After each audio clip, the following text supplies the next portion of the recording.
करना। केहू कहले बा महात्मा विचार करना।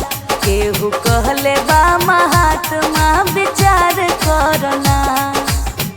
वेदवा पुराण परमान इहे देला। गुरु के संग छल कैले बाड़े चेला। वेदवा पुराण परमान इहे देला। गुरु के संग छल कैले बाड़े चेला। दिल में ओकर काला रहे हो।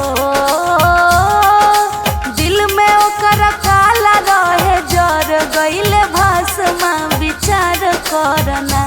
केहू कहले बा महात्मा विचार करना।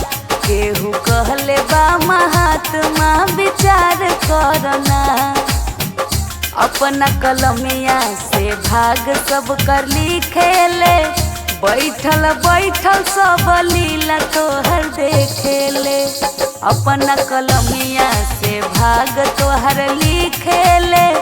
बैठल बैठल लीला सब देखेले। कहिया ले दिलीप जी के हो।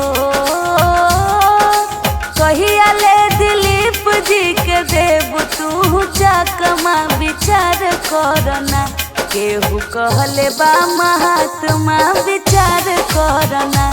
केहू कहले बा महात्मा विचार करना।